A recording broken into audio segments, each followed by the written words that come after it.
let's talk a little bit about the maximum pressure campaign. The thing to remember is that Trump puts an economic penalty on his adversaries while he offers them a carrot and a stick.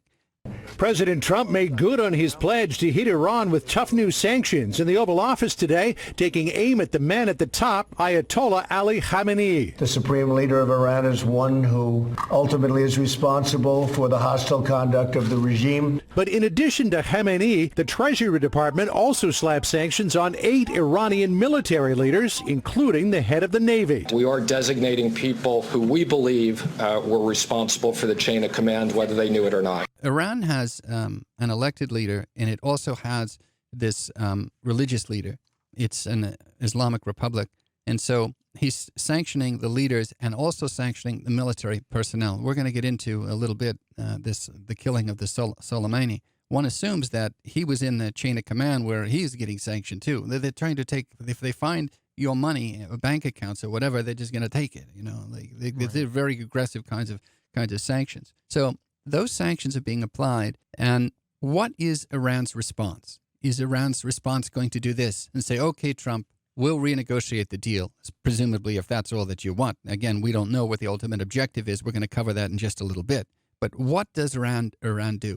Does Iran capitulate? And the answer is no. Here's what they do in reply. They ended up blowing up some oil ships in the Strait of Hormuz. I don't know if you remember that. There was an oil tanker, and they use these proxy forces. It's like a terrorist asymmetrical attack. The little boats come up and they plant a bomb, and the bomb blows up, and so the oil tanker's got a problem now. The other thing they did is they launched a drone attack against Saudi Arabia oil fields. They had these little drones that came, and again, Iran could claim plausible deniability. One of the proxies did it. The drones came, and they blew up the oil fields, and so now the United States had to reply to that. The other thing they did is they shot down an American drone. Right. Remember that? It was, they say, in their airspace. Right. We say it wasn't. Right. So that's the kind of response you're getting. Now, what does Trump do in reply to that? Well, it's been tit for tat up to this point. What did he do? He formed an alliance of countries to escort their own ships. What he did to protect the ships is he got the UK involved, he got Japan involved, he got various countries involved and said, look, we're all going to take turns policing the ships to make sure that they're okay. So now, the ships are escorted.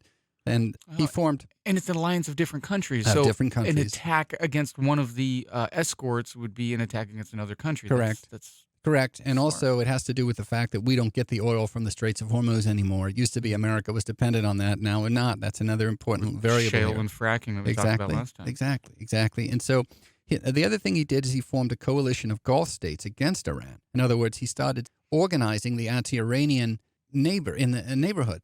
So, for example, the Saudi Arabia is predominantly Sunni, Iran is predominantly Shiite. So there's always these tensions there. So he's organizing that, what I'm going to call political marketplace. And so that neighborhood now is organizing against Iran, which is kind of interesting that he did that. And finally, what he did when that drone was shot down, is he engaged in cyber warfare. We have these tools. The United States military has these tools. As I understand, what happened is they put bugs in their system, and that made it so that they couldn't really shoot down the drones. And I believe to this day, I don't have any knowledge of this. Obviously, don't have any access to classified information, but I would bet you that the military's in that system, or at least had some access to it, because they did do some cyber warfare. If I could summarize how the Iranians responded and then how Trump responded, up to this point, it's just been problem fixing. It hasn't been warmongering. I mean, every little thing that you do, I have a solution for. You're going to attack the ships, I'll protect them. You're going to shoot down the drones, okay, I'm going to infect your thing, you can't shoot them down anymore. You're going to attack Saudi Arabia, okay, we're going to get the coalition together. It's tit for tat. And what that is saying is, I'm going to fix all these problems and still keep you sanctioned. You have to come back. You have to come back to the bargaining table, sort of like treating Iran like a child.